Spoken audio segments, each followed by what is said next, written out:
꼭 쿠키나 케이크 같은 그런 당이 높은 디저트 이걸로 입가심을 해야만 한 끼를 제대로 먹었다. 단짠 중독을 의심을 해봐야 돼요.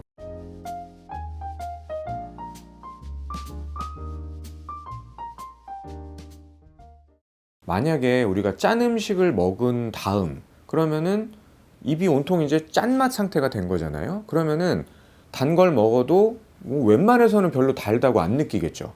그러니까 점점 더 단 음식이 당기게 되고 또 짠 음식이 당기게 되는, 계속해서 음식을 찾게 되는 상태가 되는 거예요. 건강에 쓴맛만을 느끼게 해주는 그런 중독증이 단짠 중독증이다라고 봐야 되는 거죠. 이 한국인의 식탁에서요, 설탕, 소금 빼놓을 수가 사실 없는 존재잖아요.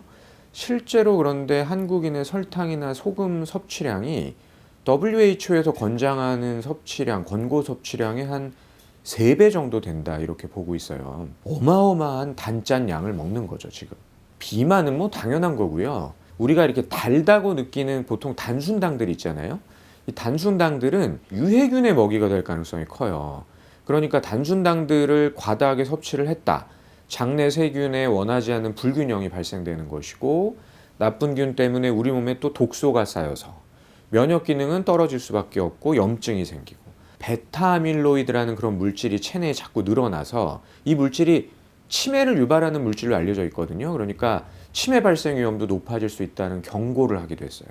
과한 당분 섭취는 자제하는 습관이 필요하다라는 거죠. 소금을 또 우리가 과하게 먹으면 어떤 문제가 생길까요?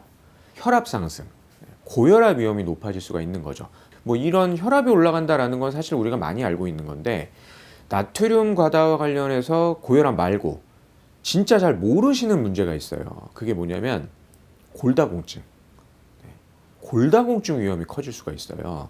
나트륨이 많아지면은 우리 몸에서는 이 나트륨의 농도를 일정하게 유지를 해야 되니까 많은 일을 해야 돼요. 뭐 특히 뼈 건강에 필요한 칼슘, 이런 미네랄들이 나트륨 농도를 유지하기 위해서 움직여야 되는 거예요. 그러면 칼슘이 움직이니까 결과적으로 뼈가 약해질 수가 있는 거죠.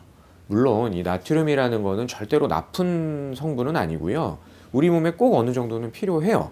그래야 뭐 심장의 맥박도 뛰고 땀이 나면 또 우리 몸에 필요한 뭐 전해질 균형도 맞추고 여러 가지를 할 수 있는 거거든요. 하지만 대부분의 한국 사람은 이미 충분하게 섭취를 하고 있고, 더 나아가서는 과다한 상태가 돼버렸다.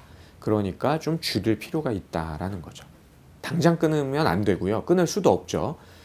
조금씩 줄여나가는 걸 목표로 방법을 찾아가는 게 중요하고 가능합니다. 설탕 섭취 관련해서 설탕 중독에서 멀어지려면은 건강한 단맛을 찾는 게 굉장히 중요하다고 봐요. 단맛이 강한 소스를 쓰는 경우가 굉장히 많잖아요. 이럴 때는 사과나 양파 같은 그런 단맛을 활용한 소스를 만들어서 사용하는 게 아주 좋은 방법이라고 할 수 있고요. 뭐 정말 빵이나 과자, 사탕 이런 것들을 드시더라도 천천히 씹거나 천천히 먹는 게 좋아요. 단맛도 오랫동안 느낄 수 있을 뿐더러 혈당도 천천히 오르고요.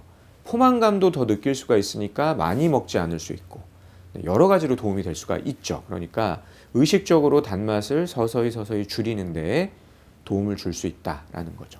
소금 중독에서 벗어나는 팁 하나 알려드릴게요. 뜨거울 때 간 보지 마라. 이거 아주 중요한데요. 많은 분들이 우리가 조리할 때 도중에 간을 보시는 경우가 굉장히 많잖아요. 이런 습관을 계속 유지를 하게 되면은 우리 몸이 잘못하면 진짜 소금 폭탄을 맞을 수가 있어요. 우리 혀가요, 너무 뜨거운 음식을 접했을 때, 그럴 때는 미각이 둔해져요. 그러니까 짠맛을 잘 못 느끼게 되거든요. 그러니까 싱거운데 하면서 소금을 계속 또 칠 수가 있는 거죠. 조리 중에 간 볼 때는 한 김 식힌 다음에 그 다음에 맛을 보고 간이 이렇구나 평가를 하는 것이 제대로 염분 양을 조절할 수 있는데 도움을 줄 수가 있는 겁니다. 우리가 의외로 이 설탕이나 소금이 많이 들어가 있는데 잘 모르는 경우가 있어요.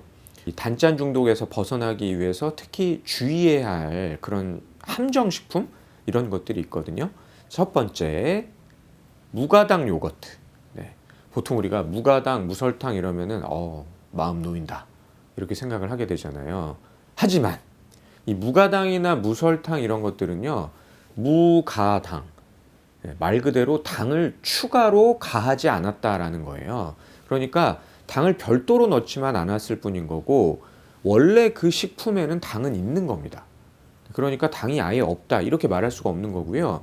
게다가 설탕이 0.5g 미만 정도만 돼 있어도 무설탕 표기도 가능해요. 이 말이 뭐냐면 0.5g이면은 티스푼 한 0.5개, 0.5 티스푼 정도 분량의 설탕이 들어 있어도 무가당이다라는 표현을 쓸 수가 있다는 얘기인 거예요. 게다가 이거를 많이 먹게 되면 아무리 무가당 무설탕이라고 하더라도 거의 우리가 뭐 설탕이 있는 제품 그런 식품과 동일한 양의 그런 당을 섭취하게 될 수도 있다라는 거죠. 이 무가당의 함정 꼭 기억을 하셔야 되고요. 의외로 소금이 많이 들어있는 식품도 하나 제가 알려드리도록 할게요. 바로 시리얼. 네. 보통 이 시리얼 상자를 보면요, 일회 권장 섭취량이 한 30g 정도 된다고 들어있어요. 30g이면 사실 한 요 정도밖에 안 되거든요. 이 정도라면은 나트륨이 한 0.2g 정도 들어있는 거예요. 그런데 사실 시리얼을 30g만 드시는 분이 어디 있겠습니까? 저는 사실 못 봤어요. 우유 이만큼에다가 그냥 시리얼 그냥 이만큼 잔뜩 넣어서 막 우걱우걱 이렇게 드시잖아요. 그래야 또 밥 대용으로 먹었구나, 든든하다 이런 생각이 드는 거니까. 만약에 이 정도 드셨다 그러면은 이것만으로도 하루 나트륨 권장량의 거의 뭐 대부분, 적어도 한 3분의 1? 이 정도를 시리얼과 우유만으로도 채울 수가 있는 거예요. 그러니까 짜지 않다라고 생각이 된다고 해서 생각 없이 먹었다가는 인생의 짠맛을 느낄 수가 있는 거죠. 사실 이 단짠맛, 단번에 끊기라는 거는 굉장히 어렵죠. 이미 또 중독됐다 그러면은 끊으려고 하면은 그것 때문에 또 스트레스 받아서 금단 현상처럼 그런 현상이 생겨서 더 괴로울 수도 있을 거예요. 당장 끊지 마시고 한 2, 3주간 이렇게 시간을 두면서 조금씩 입맛을 바꿔가는 게 좋을 것 같아요. 뭐 예를 들면은 첫 번째 주에는 좀 디저트류, 믹스커피, 탄산음료 이런 거 위주로 좀 끊는다 생각하시고, 2주 차에는 약간 소금을 좀 줄여볼까 라고 가보고, 3주 차가 되면은 좀 전체적으로 저당분, 저염식으로 좀 가보고, 이런 식으로 서서히 줄여야지만 건강도 지키고 다이어트에도 성공하지 않을까 그렇게 생각이 됩니다. 지금까지 여러분과 그분들의 주치의 이기우였습니다.